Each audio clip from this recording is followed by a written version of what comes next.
The sky was the color of a deep bruise, pressing down on the lonely country road as if to suffocate the last of the day's light. Inside a car that rattled with every mile, Clara gripped the steering wheel, her knuckles white. The engine coughed, a faithful but tired companion mirroring the exhaustion in her own heart. Every thought was a frantic prayer, a desperate plea to a universe that seemed to have stopped listening. In just a few days, a courtroom would decide her life. It would decide if she was a fit mother, if her long hours at 2 jobs and her worn-out shoes were enough.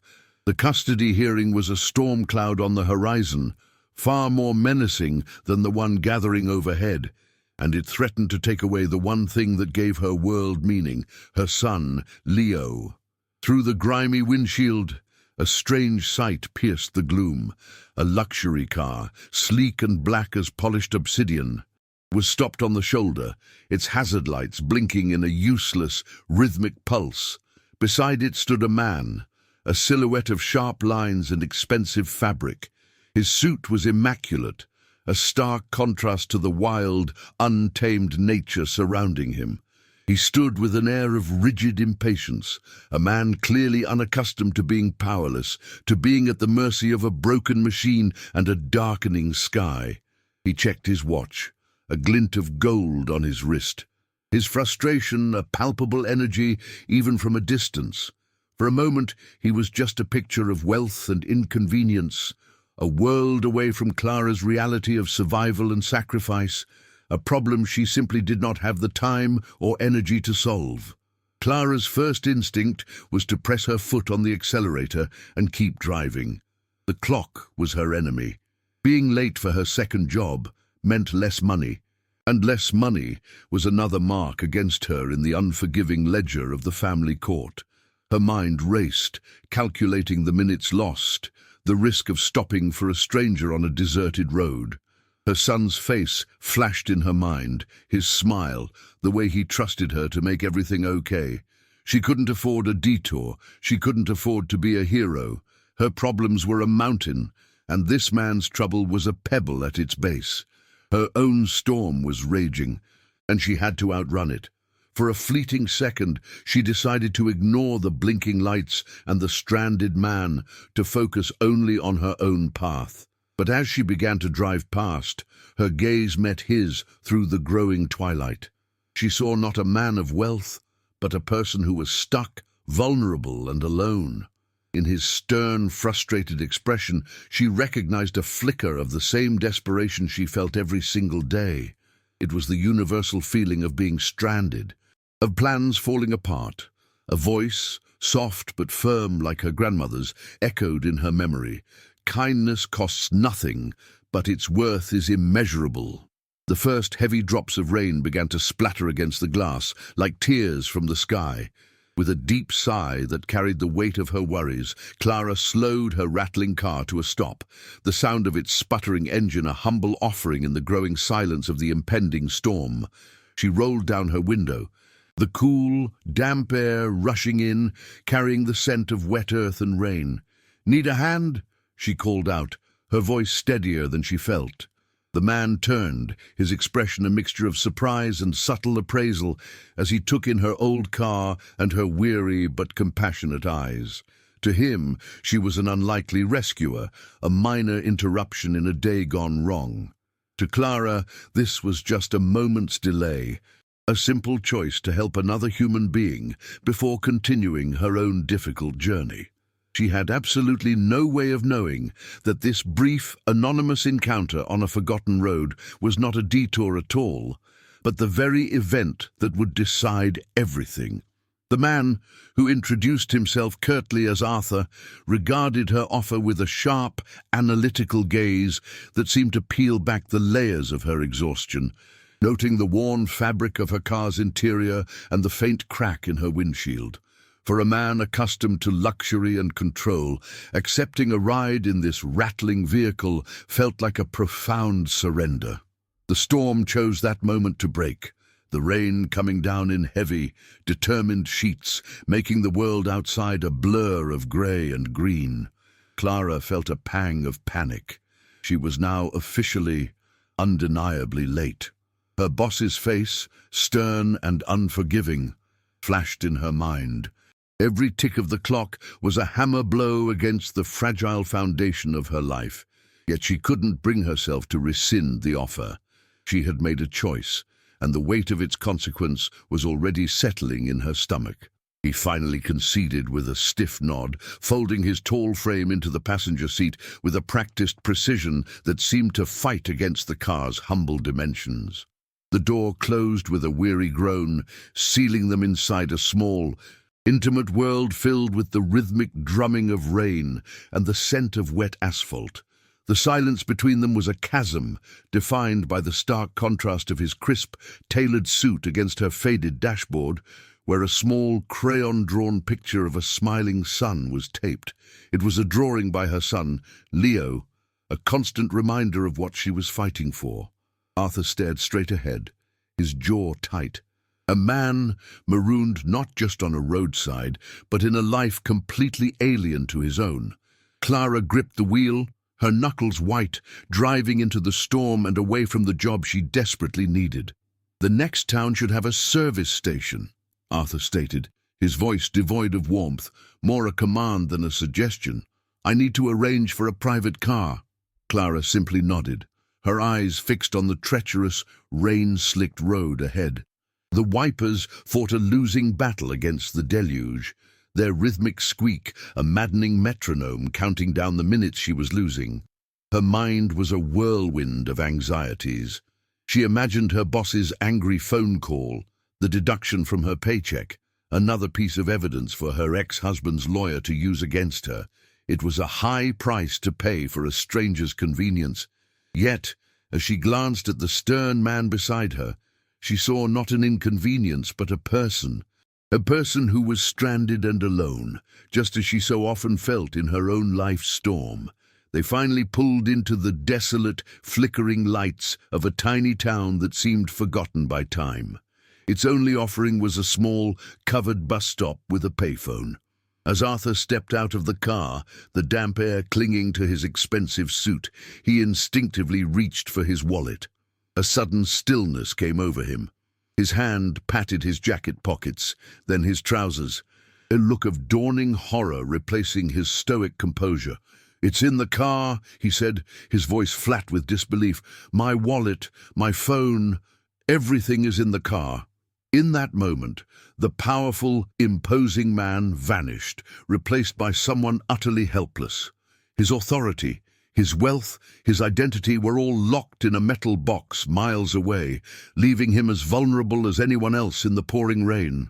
Without a word, Clara reached into her own purse, her fingers bypassing the grocery list and a crumpled tissue to find the single, folded $20 bill she had tucked away.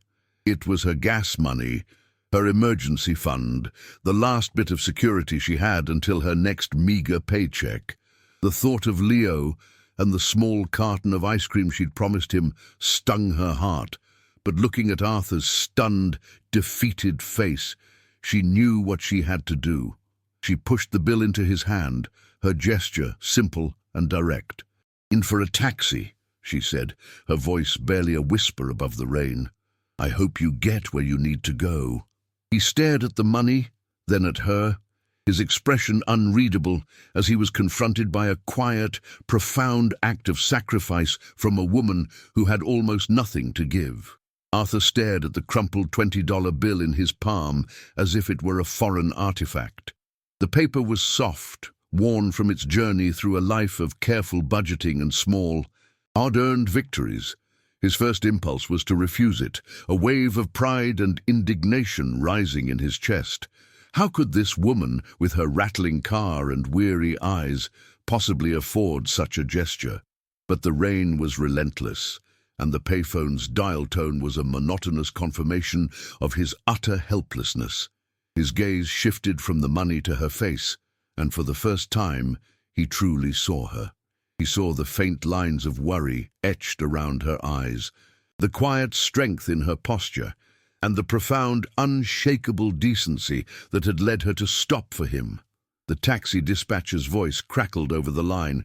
The storm had flooded the low roads, and it would be at least an hour, maybe more, before anyone could reach them. They were stranded together.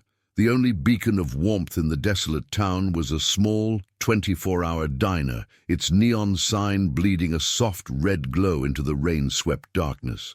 Clara suggested they wait there, and Arthur, left with no other options, agreed with a curt nod. Inside, the air was thick with the comforting smells of brewed coffee and sizzling bacon, a sanctuary from the cold.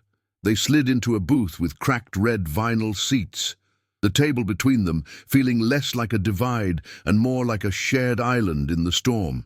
Clara ordered a coffee, wrapping her cold hands around the thick ceramic mug, while Arthur sat stiffly. A man of tailored suits and leather-bound books dropped into a world of laminated menus and faded linoleum. He watched her, a silent observer in this unfamiliar territory, feeling the slow erosion of his own carefully constructed world. Stripped of his phone, his wallet, his identity.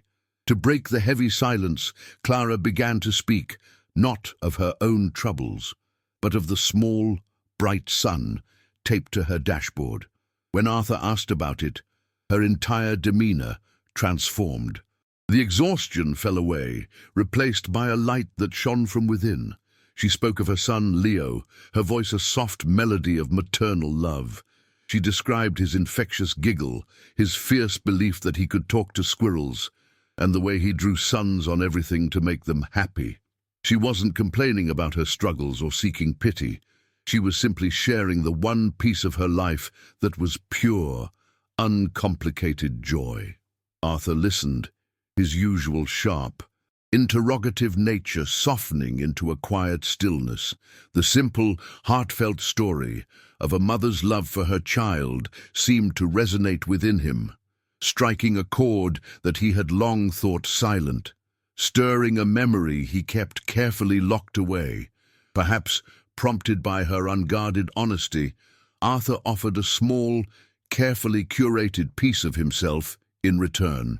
He spoke not of his powerful profession or his structured life, but of a childhood spent in a town not unlike this one, where the scent of rain on asphalt was a familiar comfort. He mentioned, in a low and reflective tone, how he'd come to believe that integrity was a forgotten virtue, hinting at a past disappointment that had clearly shaped his stern view of the world. It was a brief and cryptic confession, a glimpse into a past loss or betrayal that had left a permanent scar. Clara listened intently, sensing the deep loneliness that hid beneath his armor of authority. In that moment, the chasm between their worlds narrowed, and she saw him not as a symbol of wealth, but simply as a man carrying his own invisible burdens through the storm. When the taxi's headlights finally sliced through the diner's rain-streaked window, the spell was broken.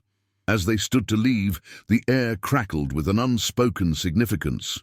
Arthur held out the $20 bill, his expression serious, a silent offering of repayment. Clara gently pushed his hand away. Keep it," she said, her voice soft but firm. "Just promise you'll help someone else when they need it." He looked from the money to her face, a complex and unreadable emotion in his eyes. He nodded slowly, accepting her terms. He never asked for her name, and she never offered it. As his taxi pulled away, he watched her beat-up car disappear into the night, the image of that small, crayon-drawn sun burning in his mind. He was on his way back to his world of order and consequence, yet he was left with an unsettling feeling of a profound and entirely unpayable debt. The next few days were a blur of routine for Arthur. He returned to his imposing home, a place of silent halls and polished wood, where every object was in its correct place, a testament to a life built on order and control. Yet, something was profoundly out of alignment. On the corner of his vast mahogany desk, beside stacks of legal briefs and depositions, sat a single, crumpled $20 bill. It was an intruder from another world, a soft, wrinkled accusation against his rigid certainty. He found his thoughts drifting back to the diner, to the woman with tired eyes, and a story about a little boy who drew suns to make things happy. Her simple, unhesitating generosity was a puzzle his logical mind could not solve. It chipped away at the cynical armor he had spent years building, a fortress erected to protect a wound that had never truly healed. That night, the ghost of a memory he had long suppressed came unbidden. He saw a sun-drenched park, not a rain-soaked road. He was younger, his face not yet carved with the stern lines of a judge. A woman with hair the color of honey was laughing, her head thrown back as she pushed a small girl on a swing.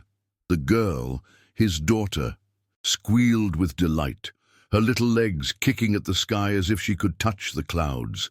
The air smelled of freshly cut grass and summer, a scent he had since banished from his life.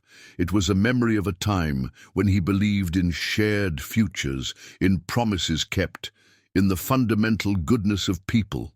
It was the life he had before his world was shattered by a betrayal so deep it had poisoned the very concept of trust for him. The sun-drenched memory inevitably soured. Dissolving into the cold, sterile light of a lawyer's office, he remembered the moment his wife, the woman from the park, had looked at him with empty eyes and confessed her affair, her deception. It wasn't just the infidelity that broke him.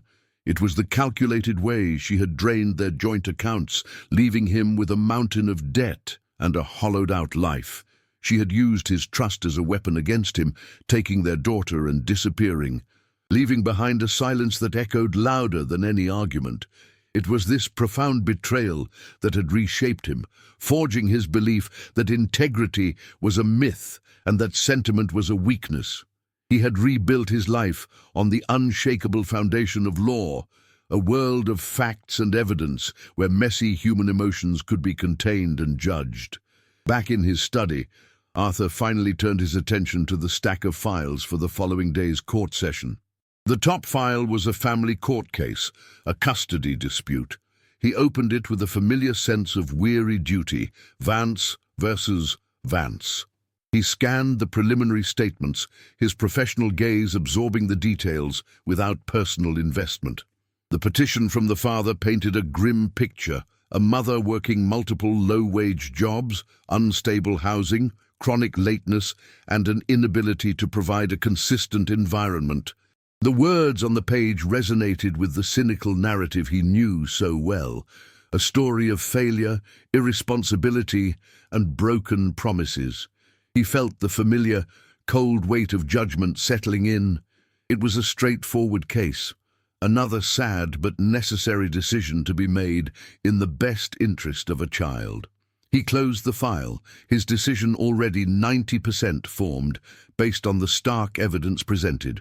The woman described in these pages was clearly unfit, another casualty of poor life choices. His personal history had taught him to see the patterns, to recognize the signs of instability long before they led to disaster. He glanced at the crumpled $20 bill still sitting on his desk, a strange relic of a fleeting, anonymous encounter with a woman who had shown him unexpected kindness. For a moment, he felt a strange dissonance, a conflict between the cold facts in the file and the warm memory of a simple, selfless act. He dismissed it as irrelevant. The law was impartial, but what he didn't know is that the fate he was about to decide belonged to the very same woman from the storm, and destiny was about to give him the ultimate test of character. The morning of the hearing dawned cold and grey, a perfect mirror of the dread that had settled deep in Clara's bones. The courtroom was an imposing cathedral of judgment, with high ceilings that seemed to absorb all hope and dark wood paneling that felt like the walls of a coffin. Every sound echoed with an unnerving finality, the sharp click of her ex-husband's lawyer's heels, the confident rustle of his papers, the low murmur of procedural conversations. Clara sat alone at her table, feeling impossibly small and transparent, her hands trembling in her lap. She had rehearsed her words, her pleas, but now they felt like whispers against a hurricane. The bailiff's voice boomed, "All rise!" and the sound of scraping chairs filled the room. Clara kept her gaze fixed on the worn spot on the carpet, her heart a trapped bird beating against her ribs, bracing for the final, devastating blow. The heavy chamber door swung open with a solemn, authoritative groan, and Clara finally forced herself to lift her head. A figure in a flowing black robe emerged, moving with a deliberate, unhurried pace toward the elevated judge's bench. The robe was a symbol of immense, impersonal power, a garment meant to erase the man and leave only the law. But as the man ascended the steps and took his seat, the cold, sterile light of the courtroom illuminated his face. It was a face she knew, the stern lines of his mouth, the sharp, intelligent eyes that had appraised her from the side of a rain-swept road. It was Arthur, the stranded man. The man who had sat in her rattling car, a silent passenger on a stormy night. The realization struck her not like a gentle wave, but like a bolt of lightning, instantly short-circuiting every thought, every fear, every prepared defense. An icy stillness enveloped Clara, silencing the frantic pounding of her heart and replacing it with a deafening, hollow roar in her ears. The world around her seemed to warp and blur, the faces of the lawyers and her ex-husband dissolving into indistinct shapes. Her mind reeled, desperately trying to reconcile the two realities. The vulnerable man, stripped of his phone and wallet, and this formidable figure, Judge Arthur Vance, who now held the legal authority to sever the most sacred bond in her life. This wasn't just a coincidence. It felt like a cruel, cosmic joke, a trap she had unknowingly walked into. Every word she had spoken in that diner, every detail she had shared about her son Leo and her struggles, now replayed in her mind not as a moment of connection, but as testimony delivered directly to the man who would judge her. Hope, already a fragile flicker, was extinguished completely. Arthur settled into his imposing leather chair, the familiar weight of the robe a comforting anchor in his world of order and consequence. He began the ritual, his hands moving with practiced efficiency as he arranged the files on his desk. His gaze swept across the courtroom, a detached, professional survey meant to establish his authority. He registered the plaintiff, the defendant's counsel, and then his eyes fell upon the defendant herself. They stopped. For a single, imperceptible beat, the stern mask of the judiciary slipped. A flicker of profound shock, of stunned recognition, crossed his features before he mastered it, burying it beneath a lifetime of practiced impartiality. The moment was gone as quickly as it came, unseen by anyone else in the room. But Clara saw it. In that silent, frozen exchange, the vast courtroom shrank to the size of her passenger seat, filled with the sound of rain and an unspoken, terrifying truth. The bailiff's voice cut through the tension, formally announcing the case that now felt like a personal indictment. Vance versus Vance. The shared name was a brutal, final twist of the knife. Clara's world had been turned completely inside out. Her act of compassion, the simple decision to stop for a stranger in a storm, had become her undoing. It was no longer about what her ex-husband's lawyer could prove. She had already given the judge a front-row seat to her life of struggle. She had shown him her worn-out car, her financial desperation, and the weary lines on her face. The very gesture that came from the best part of her character now felt like the single most catastrophic error of her life. She was no longer just a defendant in a custody case. She was the woman who gave the judge her last $20. And now he held the power to take everything.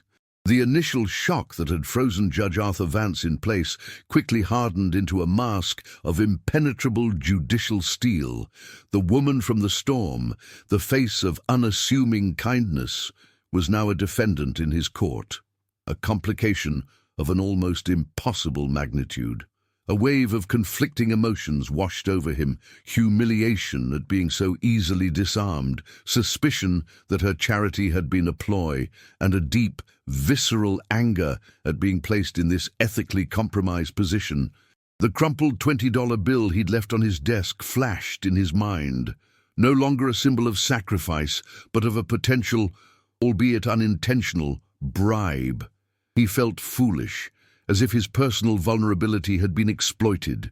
To protect himself, to protect the sanctity of his bench, he built a wall of ice around his heart, deliberately averting his gaze from Clara's, his posture becoming rigid, his expression a cold, unreadable slate. The brief human connection from the diner was now a liability he had to surgically remove from his memory. Clara watched the transformation happen in slow, agonizing motion. The brief human flicker of recognition in his eyes was extinguished, replaced by the cold, impartial stare of a stranger who held her entire world in his hands. It was a silent, devastating rejection that struck her more deeply than any verbal judgment could. The warmth of their shared coffee, the fragile bridge of understanding built over stories of a little boy who drew suns, collapsed into a chasm of protocol and power. She felt a hot flush of shame creep up her neck, as if her simple act of kindness was now being reinterpreted as a desperate, calculated maneuver. Her ex-husband's lawyer began his opening statement, his voice a confident, cutting drone, and every lie he spun about her felt validated by the judge's chillingly distant demeanor. She wanted to stand up and shout, "I didn't know who you were," but the words were trapped in her throat, strangled by the suffocating formality of the court. Judge Vance forced his attention onto the plaintiff's counsel, his focus an immense act of professional will. The lawyer methodically laid out his case, presenting a portrait of Clara as a mother stretched too thin, chronically late and financially unstable, a narrative of neglect by 1,000 small cuts. Every point landed with a sickening thud in Arthur's gut, because he had seen the evidence firsthand. He remembered her exhausted face, her admission of working 2 jobs, the sputtering engine of her old car, a vehicle that was a rolling metaphor for her precarious life. The objective facts presented in court aligned perfectly with his subjective, personal experience, creating a damning and seemingly irrefutable picture. He felt trapped, his judgment irrevocably tainted not by malice, but by an act of unsolicited grace that now felt like a web, entangling his professional duty and his wounded pride. The conflict inside Arthur raged like a silent tempest. A part of him, the man who had been stranded in the rain, remembered the genuine light in her eyes when she spoke of her son, Leo. He remembered the simple, profound dignity in her sacrifice of her last $20. But that man was at war with the judge, a man forged in the fires of a bitter betrayal that had taught him to be suspicious of sentiment, to trust only in cold, hard facts. Through this cynical lens, her kindness could be seen as a performance, a subconscious appeal for pity. The situation felt like a personal affront, a subtle challenge to his authority and his ability to remain impartial. He resented her for making him a character in her story, for forcing him to confront the ghost of his own past. To restore balance, he felt an overwhelming urge to retreat to the safety of the law, to judge the case strictly on the evidence presented, no matter how much it aligned with his own biased encounter. When the plaintiff's lawyer concluded his opening remarks, Arthur called for a recess, his voice sharp, clipped, and devoid of any human warmth. He rose from his chair with a swift, decisive movement, his black robe swirling around him like a dark storm cloud as he exited through the chamber door without a single backward glance. His departure was a final, unambiguous act of severance, a physical manifestation of his emotional withdrawal. Clara was left sitting at her table, the silence of the courtroom pressing down on her, feeling the crushing weight of his unspoken condemnation. The terrifying question hung in the air, a silent verdict already rendered. Would a man so determined to protect his own wounded heart be capable of recognizing the truth of hers, or was his rejection the final, unappealable judgment on her life as a mother? Back in the solemn silence of his chambers, Judge Arthur Vance stood before the window, the grey city skyline a reflection of the storm inside him. The case file lay open on his desk, a collection of cold, hard facts that painted one picture. Yet his memory stubbornly painted another. He saw Clara's face, not defiant or irresponsible, but illuminated by a quiet, fierce love as she spoke of her son.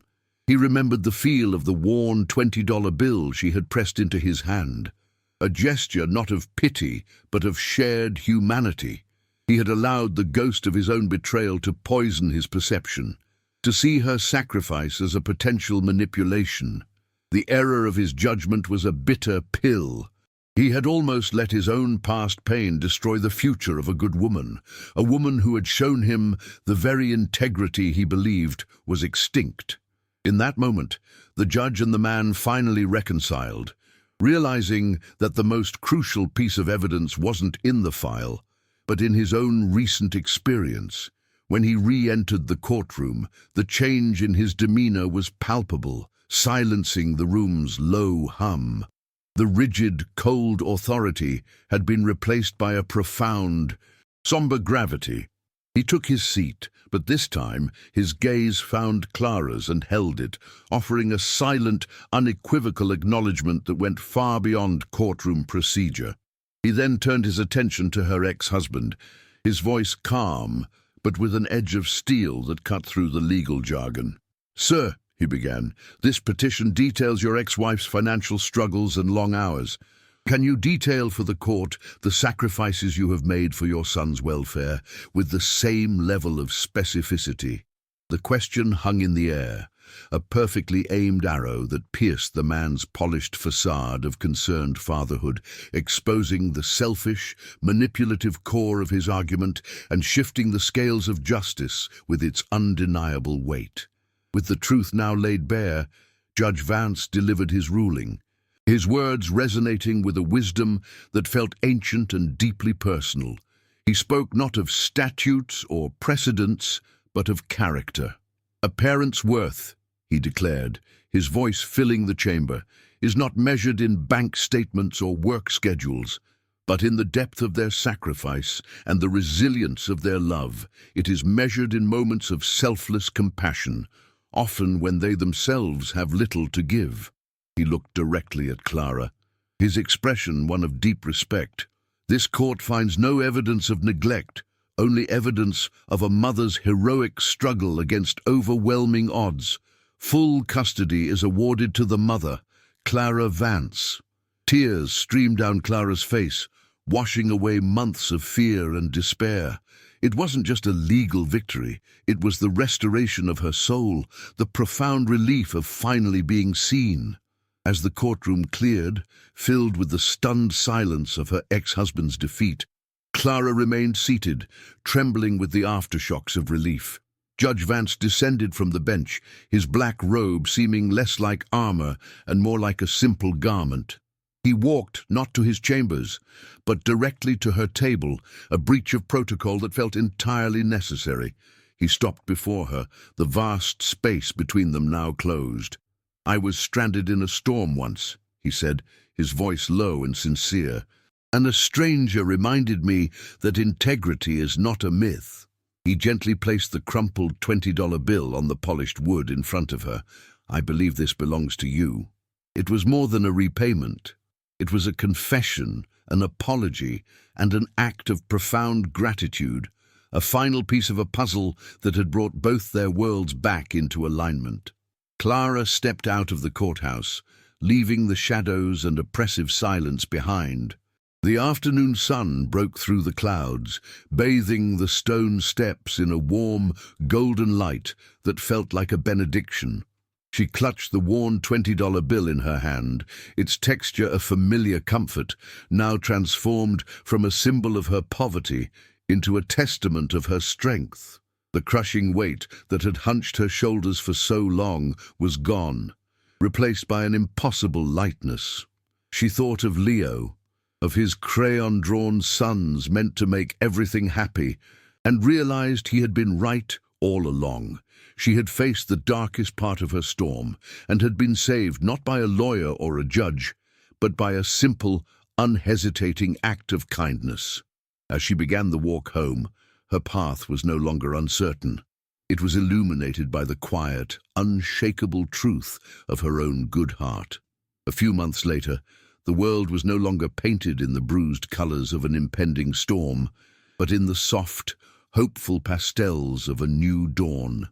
The frantic rush between two jobs had been replaced by the gentle rhythm of a single, stable life.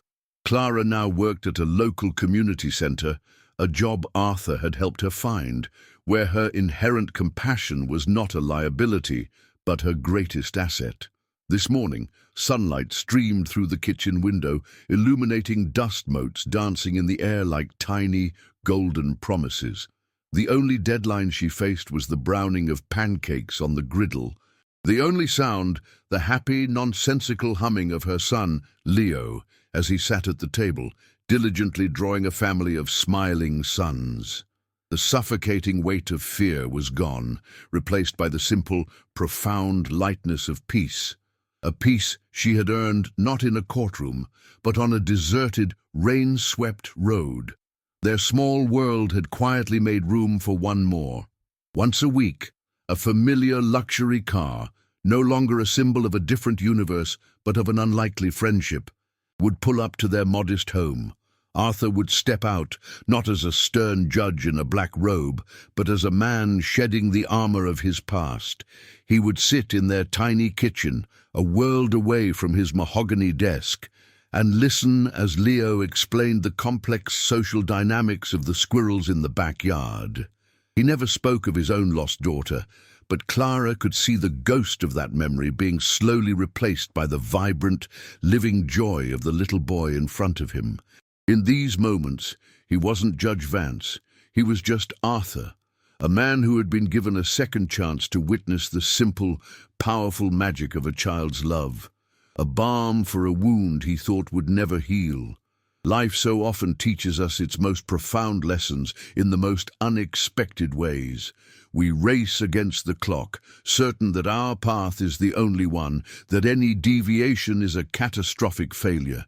We see a stranded car on the side of the road and think of it only as a delay, an obstacle to our own urgent destination. But sometimes, what looks like a delay is just the right path waiting for you to find it. Clara's decision to stop was not a detour from her journey. It was the journey itself. It was the moment her character was tested, not by a lawyer's questions, but by a stranger's quiet desperation. In choosing empathy over urgency, she unknowingly presented the most powerful evidence of her heart long before she ever stepped foot in that cold, intimidating courtroom. The true miracle of that rainy night was not a single verdict, but a ripple of redemption that touched them all. Clara's act of selfless kindness didn't just save her future, it rescued Arthur from the prison of his own cynicism. It reminded him that integrity was not a forgotten myth, and that trust was not always a prelude to betrayal. The character you reveal in someone else's storm is what will ultimately save you in your own. It is a testament to the quiet power we all hold within us, the ability to change a destiny with a simple gesture of grace. If this story of an unexpected connection and a kindness that returned 1,000-fold has touched your heart, consider sharing it, for we never know whose storm we might be calming with a simple act of hope. The day ended as it had begun, in a wash of golden light. In the small backyard, beneath the branches of an old oak tree, Clara pushed Leo on a swing, his small body soaring toward the evening sky. His laughter was the only sound that mattered, a pure and perfect melody that filled the quiet air. Arthur, who had stayed for dinner, watched them from the porch, a soft, genuine smile gracing his features for the first time in years. The image was one of complete, unblemished peace, a mother, a son, and a friend. A new family forged not by blood, but by a shared storm, and the simple, unbreakable strength of a compassionate heart. The suns Leo had drawn that morning were taped to the window, and as the last rays of light hit the glass, they seemed to glow with a life all their own, a promise that even after the darkest rain, the light will always find a way to return.